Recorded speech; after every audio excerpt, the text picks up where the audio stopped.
কিছুদিন আগে গোপালগঞ্জের মধ্যে একটা কাজের কথা বলি, এটা আরেকটা বড় ঘটনা, যেখানে সেখানে দরবার সাজিয়ে সাজিয়ে পাই করবেন না। আমরা আহলে সুন্নাত ওয়াল জামাতের আকীদায় আমরা বিশ্বাসী, আমরা কখনো পাপড়ি ছোট করার জন্য আমরা কথা বলি না, যে কোন কেউ গুজবের মধ্যে কান দেওয়া, এটা দাজ্জালের হাজার রকম কিয়ামতের আগে ফিতনা আসবে, এগুলো দাজ্জালের আরেক রকম ফিতনা, যেগুলো কোরআন সুন্নাহর মধ্যে পাওয়া যাবে না।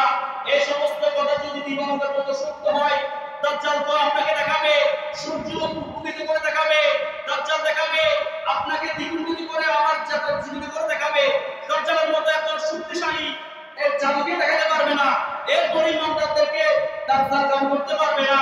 দুর্বল যারা আছে, যারা মুনাফিক আছে, তাদেরকে দাজ্জাল কাম করবে, তাদেরকে দাজ্জালের পক্ষ নেবে। আর মুমিন মুসলমানকে শরীক করার পরও মুমিন মুসলমান দাজ্জালের পক্ষে যাবে না, কারণ দাজ্জাল যার মাথায় টাকা আছে তার মাথায় হাত দিলে টাকা উড়ে যাবে। এখন এই যুগের মধ্যে আসলে যদি দাজ্জালের পক্ষে কেউ আসে, যদি সুন্দর করে লেবাস পরিহিত হয়ে একজন অন্তর চোখে খুলে নিয়েছে, চোখ খুলে গেছে, এখন দাজ্জালের প্রতি আমরা ঈমান এনে ফেলবো। আমাদের ঈমানের একটু চিন্তা করেন তো। কথা বলে কাছে কথা বলে গোপালগঞ্জের মধ্যে কাছে কথা বলে কিছু বসে রেখে দিল, এবং দেখলাম সেটাকে কেন্দ্র করে বিভিন্ন টাকা পয়সা বিভিন্ন কিছু দিচ্ছে। সময় সাপেক্ষে কথা বলছি আর কি। এখন দেখেন মুসলমান ভাইরা, আমাদের সমাজের মধ্যে ঘরের কোনায় মহিলারা আসন পায় না? মহিলারা আসন পায়, মহিলাদের কাছে দিন আসে, মহিলাদের কাছে বাবা আসে, মহিলাদের কাছে মোস্তফা আসে না। এগুলো হচ্ছে এক একটা ফিতনা, অন্যতম হাতিয়ার, শয়তানি হাতিয়ার। শয়তান আপনাকে আমাকে ধোঁকা দেওয়ার জন্য বিভিন্ন পদ্ধতি অবলম্বন করে। সেই অর্থাৎ আব্দুল কাদের জিলানী আল-ইলাহি রাদিয়াল্লাহু তাআলা মুখে এই হযরত শাহ মুহাম্মদ দিলের রহমাতুল্লাহ আলাইহি আলা কিতাবের মধ্যে উল্লেখ করেছেন যে একটা মেঘ গৌস পাকের আব্দুল কাদের জিলানীর মাথার উপর উঠছে, হঠাৎ করে এই মেঘ আলোকসজ্জিত হয়ে গৌস পাকের সামনে অবতীর্ণ হয়েছে, বলে যে আব্দুল কাদের, আমি তোমার প্রভু, আমি আদেশ দিচ্ছি, আর তোমাকে ইবাদত করতে হবে না, তুমি যা ইবাদত করেছো যথেষ্ট হয়েছে।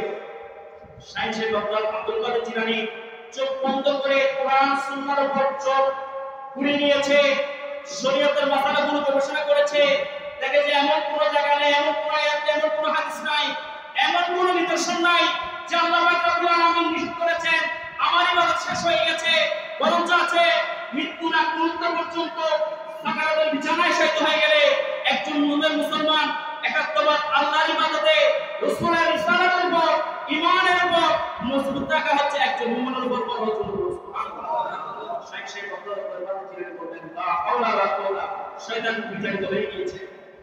আর এক্ষেত্রে যদি আমাদের কাছে যদি আসি, কাছে কি বলে কথা বলে, তাহলে আমরা কি হয়ে যাব?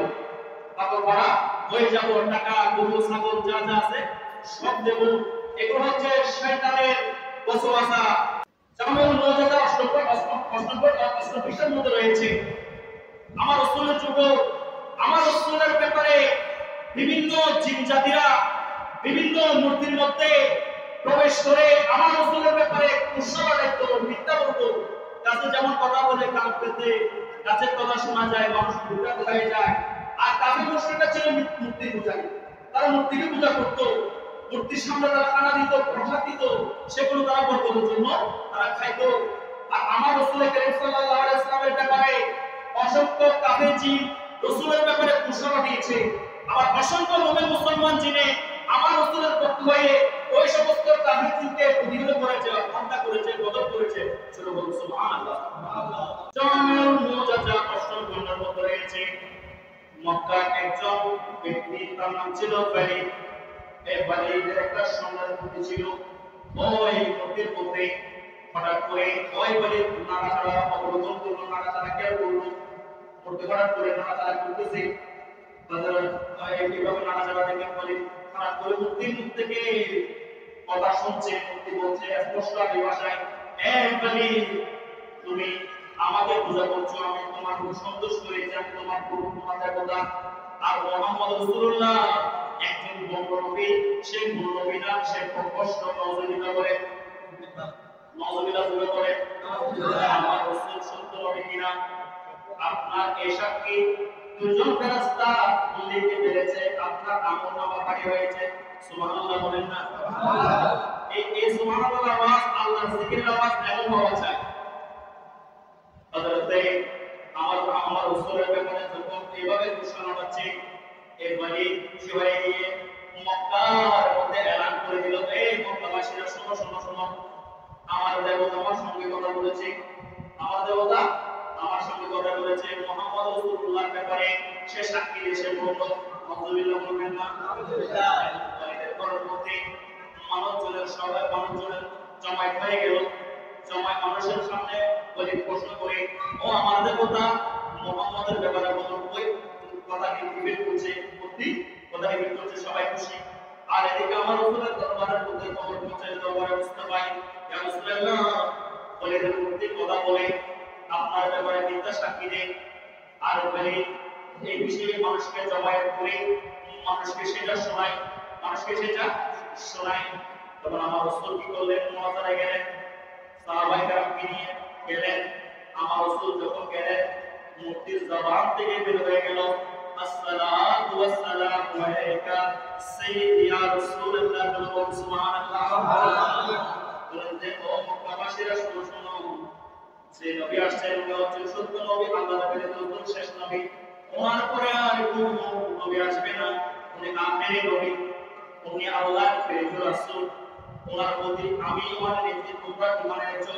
এরপর ঈশ্বর চতুর্মুখী সবগুলো ভ্রান্ত, সবগুলো ভ্রান্ত। আমার রাসূলের হাতে ইমান আনায় পরে অনেক মানুষ মুসলমান হয়ে গেছে। এটা আমার রাসূলের বড় মর্যাদা, আমার রাসূলের বড় মর্যাদা, আমার রাসূলের অনেক বড় মর্যাদা প্রকাশিত হয়েছে। আল্লাহ রাসূলকে আমার আল্লাহ নবী রাসূল যারা ছিল, আল্লাহ কিছু স্পেশাল ক্ষমতা দিয়েছেন। এই ক্ষমতা বলে তারা অসংখ্য কাজ করেছেন। যেমন আমার রাসূল আকাশের মধ্যে মুত্তাফিকুল্লাহ হাদিস কোথায় মুসলিমের মধ্যে রয়েছে, আমার রাসূলকে মুত্তাবাশির বলে ইয়া রাসূলুল্লাহ, ওই আকাশের চন্দ্রবিন্দু আমরা আপনাদের কিছু নিদর্শন দেখতে চাই, মজা দেখতে চাই। আমার রাসূল আঙ্গুলের ইশারায় বললেন, আকাশের চাঁদ দ্বিগুণিত হয়ে গেল। অন্য বর্ণনায় এসেছে হাবিবে ইয়ামনি ইয়ামনের বাদশাকে আবু জেহেল মিথ্যা খবর দিয়েছে, মিথ্যা খবর পৌঁছিয়েছে আমার রাসূলের ব্যাপারে, বলেছে আপনার ব্যাপারে, আপনার দরবার ব্যাপারে মুহাম্মদ রাসূলুল্লাহ দৃষ্টিভঙ্গি হচ্ছে একেবারে নিকৃষ্ট দৃষ্টিভঙ্গি। আপনি মুহাম্মদ রাসূলুল্লাহর ব্যাপারে একটা দিনের একটা ব্যবস্থা নেন। হাবিবে ইয়ামনি মক্কায় আসলো, দুইটা চেয়ার দিল, একটা হাবিবের জন্য, একটা আবু জেহেলের জন্য। আমার রাসূল সাল্লাল্লাহু বলে যায়, রাসূল মুহাম্মদ যখন যে পৌঁছে দেওয়া হবে না, দাঁড়িয়ে থাকবে। আমার রাসূল যখন ঢুকেছে, আমার রাসূলের আরেকটা বড় মর্যাদা প্রকাশ হয়েছে। আবু জেহেল দেখলো আমার রাসূলের পিছনে একটা হাত ধরে আছে, আর আবু জেহেল দেরি করলো না, ওরা দাঁড়িয়ে গিয়েছে। আর আবু জেহেলের ওই সিটটা আমার রাসূলকে আল্লাহ ব্যবস্থা করে দিয়েছেন বসার জন্য। সুবহানাল্লাহ বলুন। আর আমি বিভিন্ন প্রশ্ন করলেন, আকাশের মধ্যে জাদু চলে না, আকাশে কি চলে না, জাদু চলে না? মনে মনে প্রশ্ন হচ্ছে, আপনি যদি সত্যি নবী হয়ে থাকেন, তাহলে ওই আকাশের চন্দ্রকে দ্বিগুণ দেবে করান। আমার রাসূল হাবিবে ইয়ামনের মনের প্রশ্ন আল্লাহ আমার রাসূলকে জানিয়ে দিয়েছেন, আর আল্লাহ যেহেতু জানিয়ে দিয়েছেন, আমার রাসূল আর দেরি করে নাই। হাবিবে ইয়ামনের মনের প্রশ্নটা আমার রাসূল আঙ্গুল দিয়ে ইশারা করেছেন, আকাশের চাঁদ দ্বিগুণ হয়ে গিয়েছে। সুবহানাল্লাহ। আমার রাসূলের মুজিজা এটা, আমার রাসূল যা বলেছেন তা সত্য। আমাদের বিবেক দিয়ে, আমাদের চিন্তা দিয়ে আমরা ভুল করতে পারবো না। আমার রাসূলকে সেজন্য বলেছেন, ওয়া আরসালনাকা ইল্লা রাহমাতাল লিল আলামিন, সমগ্র জগতের রহমত। চন্দ্র তো একটা জগৎ, সেই চন্দ্র রাসূলের ইশারায় ঘুরে, রাসূলের ইশারায়, রাসূলের একটা বাক্যে। আর মুমিন আমরা মানুষ হয়ে রাসূলকে চিনি নাই, রাসূলের বিরুদ্ধে আমরা করি। সর্বোচ্চ ঈমান আল্লাহর পরে যাকে বেশি মহব্বত করতে হবে, সার্বিকভাবে হচ্ছেন আমার রাসূল মুহাম্মদ রাসূলুল্লাহ সাল্লাল্লাহু আলাইহি ওয়াসাল্লাম। ওই বাইতের মধ্যে কায়দা হয়েছে, রাসূলের সাক্ষী দিয়েছে। ওদের মধ্যে আসলো, দেখলো ওদের মধ্যে একটা জিন্নাত দাঁড়িয়ে আছে, হাতের মধ্যে তরবারি, রক্ত করছে।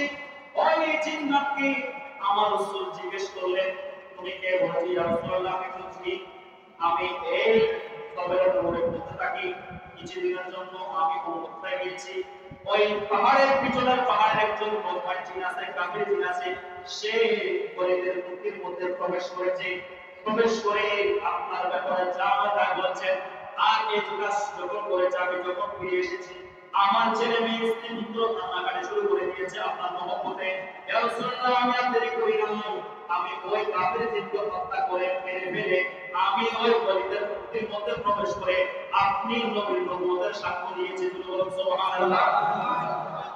তাইলে জিন জাতিরা রাসূলের আত্মা করে এই ফিতনা প্রচলনে এই হাদিসটা বললাম, এই মজাদার কথা বললাম, রাসূলের আত্মার উপর আপনারা হুকুম থাকবে। বর্তমান সময় ফিতনা, কাছে কথা বললে, বাসি কথা বললে, কাছ থেকে পানি বের হলে, রক্ত বের হলে, কোনো কিছু বের হলে, কোনো আপনার কাছে অপরিচিত কোনো পদার্থ বের হলে মনে হবে এই গাছের মধ্যে হয়তো আল্লাহর ওলি আছে। তাই আপনাকে ইমানের বলে বলেন হলে আপনাকে সাবধান থাকতে হবে। আপনি মুমিন মুসলমান হিসাবে আপনি কখনো ভ্রান্ততার মধ্যে, প্রস্তুততার মধ্যে আপনি গঠিত হতে পারবেন না। রাসূলের যুগে চিন্তাধারা চিন্তাটা এসেছে, মূর্তির মধ্যে ঢুকে রাসূলের নামে মিথ্যাচার করেছে, আবার কত জিন আছে, মুমিন জিন আছে, বিজন ঢুকেছে, রাসূলের সত্যতা প্রমাণ করেছে। তাহলে গাছের মধ্যে জিন জাতি ঢুকতে পারে না? মহিলাদের কাছে মুসলমান জিন আসতে পারে না? দীর্ঘকাল আগুন থেকে তাকায় তাকিয়ে না, সূরা জিন আমার দিয়েছে, জিন হাজির করার মতো অসংখ্য তাকবীর মুমিনদের কাছে আছে। তোমার জিনকে কাবু করার মতো অসংখ্য তাকবীর কাফের মুশরিকদের কাছে আছে। আপনাকে যদি জিনরা কোনো একজন মহিলার কাছে জিন আসে, শয়তান আসে, আজ পর্যন্ত শুনি না একজন আল্লাহ আলেমের সঙ্গে বসে বসে দেখা করেছে, উনি আসন নিয়ে বসেছে, আজ পর্যন্ত কোনো আলেমের মুখে শুনি নাই। আহলে সুন্নাহ ওয়াল জামাতের কোনো আলেমের সঙ্গে আলেমের সঙ্গে এই সমস্ত বিষয়ের সম্পর্ক নাই। শুনি যে তাদেরকে যে সমস্ত মেয়ে মা বাবার কথা তারা পালাই গিয়েছে, আবদ্ধ অবস্থা বিয়ে করেছে, বদনামি আছে, এক খারাপ ঝগড়া, এক খারাপ দুশ্চরিত্র, এই সমস্ত মহিলাদের উপর বাধা দিল। আমরা আল্লাহর ওলিদের মহব্বত করি, ওলি কেরামের মহব্বত আমরা পালন করি। ওলি কেরামের কি ফায়দার মত আছে নাই? রসুল বক্তাদের কোনো কাজ নাই, উনি বক্তার থেকে ওনার কাছে আসবে। এগুলো ভ্রান্ত। সম্মানিত মুসলমানের মুসলিম কেরাম, আপনাদেরকে বিনয় শুরু করি, এই সমস্ত আশেপাশে যদি কোনো এরকম মহিলা এই ধরনের কাজ করে নিজের পরিবারকে, নিজের বউ বাচ্চাকে আগে হেফাজত করবেন, আপনি বিভ্রান্ত হয়ে পড়বেন তার মাধ্যমে, জানেন? আপনার স্ত্রী কন্যার মাধ্যমে। আমরা বেশি বিভ্রান্ত হই নিজেদের স্ত্রী কন্যা পুত্রের মাধ্যমে। নিজের পরিবারকে হেফাজত করবেন, পরিবারকে স্পষ্ট ভাষায় নিষেধ করবেন, বোঝাবেন। আর যদি সামর্থ্য থাকে ওই সমস্ত ব্যক্তিদেরকে আপনি গভীরত করবেন, সামর্থ্য না থাকলে হিংসা করবেন, মুখে বলবেন, মুখে না বললে অন্তর থেকে হিংসা করবেন। ওই সমস্ত অপকর্মকারীদেরকে কখনো আপনি ওই সমস্ত ফিতনা সহ যত প্রকার ফিতনা আছে সকল প্রকার ফিতনা থেকে নিজেকে, নিজের পরিবারকে হেফাজত করা আপনার আমাদের দায়িত্ব। আল্লাহ পাক রব্বুল আলামিন আমাদেরকে রাসূল করিম সাল্লাল্লাহু আলাইহি ওয়াসাল্লামের উপর, রাসূল করিম সাল্লাল্লাহু আলাইহি ওয়াসাল্লামের দ্বীনের উপর নেতৃত্ব দান করুন। আমিন। ওয়া বিল আলামিন। আসসালামু আলাইকুম।